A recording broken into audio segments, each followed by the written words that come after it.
conversation. My name is Conrad Kea. I come from Navaholo. I'm the convener of Coalition of Youth for Devolution. And I want to thank Your Excellency for the work you're doing for the youth of Kenya. Na swali langu kaswa ni you have been very elaborate, especially on the program of the housing and how it's creating jobs. And I want to appreciate that that is a very good strategy. However,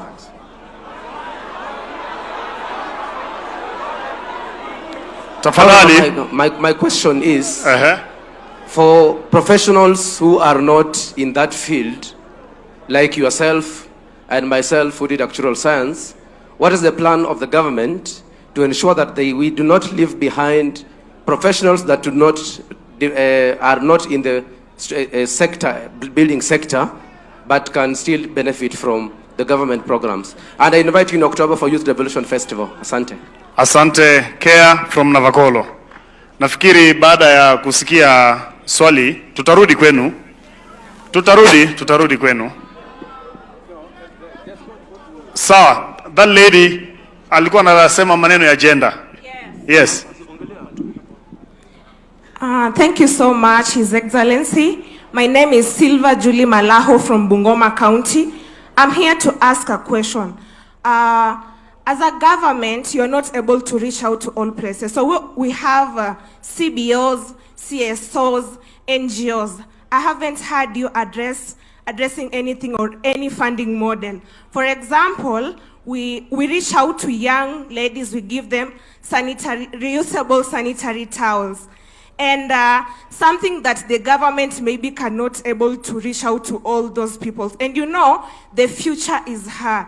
And something like a period is a natural occurrence, something that has to be addressed every time and every time. So what is the government doing to ensure that something like that is addressed? Thank you. Asante, Sylvia. We will take 4 questions. So 2, and then we add it together with this, the first 2, and then we. Okay. Sawa, tupate swali kutoka huko nyuma. Thank you very much, Your Excellency President. My name is Musungu Nanyaka, representing Nairobi City County, and also the chairperson of Genesis Taifa Talk. My question here is, you've talked about human resource, and with the agitations that we've had with regards to the youth are agitated with matters leadership. And leadership is also an issue that regards to human resource. How are we going to ensure that the human resource are, for instance, the police and maybe some of the leaders that we have, are engaging with the people, the common mwananchi, in a diplomatic way from a militant way? Like, for instance, we've had this issue where an MP from this region was planning himself to fight back to the audience that were listening to him. How are we working out on that? Thank you. Asante Msungu, naomba tupate swali moja kutoka huko nyuma. Okay. Tupate jibu, alafu tutarudi tena kwenu. Okay, I'm going to take 1 minute. My name is Lucy Wanjiro Maina from Nyandarua County, Gadanje Ward. Mine is more of a suggestion. You have said that you are taking into measures of how our youth are going to be employed. I've seen the issue of TSC. They normally roll out on yearly basis the graduates, and they have a TSC number. That way, the people who graduated earlier have more opportunities. Na hakutakuwa na ile people who are graduating this year, they are being employed as managers. Na watu wenye ambao wako na experience, they are missing out. So if there will be a system in such a way that in each year graduation watu wanapewa rollout number, like for instance we have University of Nairobi, Masinde Moriro, every organization, like from 2017, 2018, 2019 up to now. That way hakutakuwa na ati hiyo yenye if job opportunities arrive watu wenye wali graduate kitambo wanaenda wakipeangwa hivyo. I think it will be much fair. Thank you, Lucy. Yes.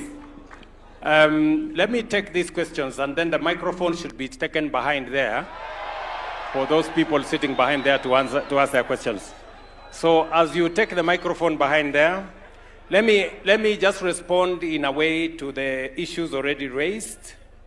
My good friend, Mr. Kerr, has asked about what about professionals in other fields? And that is a very perfect question.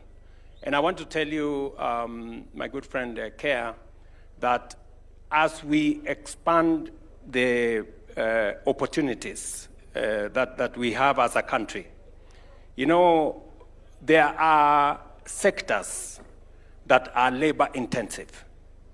And if you want to inject what you can call a stimulus into an economy, like what happened in the US during what was called the Great Recession. Let's remain orderly, please. Just what happened, Mr. Kerr, in the Great Recession in the US. They invested in public facilities, roads, you know, infrastructure. That is where you have the opportunity to create many jobs. And that is what we are doing also in Kenya. For us to be able to deal with the youth bulge, we have to go to sectors that can help us create more opportunities. And that is why we are targeting the infrastructure sector, housing, public works, roads. Those are the sectors that create the most jobs. But that is not to say that we are ignoring professionals in other areas. As we expand the economy, as we create opportunities, programs like what we are doing in universal health coverage is going to expand the human capital that we have in the health sector. Programs that we are working in education. You've just heard Lucy say, as we hire the teachers and we are expanding the horizon in hiring teachers, we must consider those who trained earlier for opportunities so that those who trained later can come after those who trained earlier. So I agree with you, but our focus is to try and deal with the youth bulge, and that is why we are targeting sectors that can help us create more jobs than other sectors. Number two, Sylvia here has said we should think about our CBOs, our NGOs, and others who are major contributors, and they are partners of government in provision of services that government may not necessarily reach out to. I agree with you that there needs to be a partnership between government and the private sector and the civil society and community-based organizations. It is the reason why we have reorganized the NGO sector. We now have a new NGO law that would help for there to be greater interaction between government and the private sector. And as you notice, even in the process of working in housing, it is not government that is building the houses. It is the private sector that is building the houses. It's actually a collaboration between the private sector and government. And the private sector includes community-based organizations, civil society groups, but maybe there is room for us to improve our collaboration with community-based organizations and the civil society. Number three, my good friend has talked about leadership. How do we make sure that there is civil interaction between the public and the police and all the other government agencies, and making sure that we avoid unnecessary, confrontation that comes as a result of making sure that we have a civil country. I agree with you that there needs to be responsibilities, obligations for citizens, for the public, and for everybody. Everybody must have a role to play. Everybody has a contribution to make. Citizens have rights. They too have obligations. the police must have rights, but they must also have their obligations to make sure they secure the nation. So leaders must behave themselves, and so must the police. In our program, we are now undertaking the program of redressing some of the injustices that have happened in the past, and also retraining our policemen and women so that we can have better engagement between the public and our security agencies. And finally, Lucy has made a suggestion. Beatrice Inyankala, please take up the suggestion that has been given by Lucy.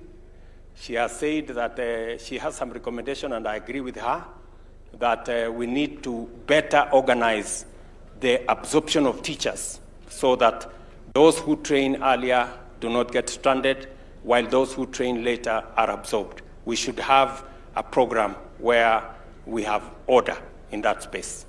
Asante sana. Let me take some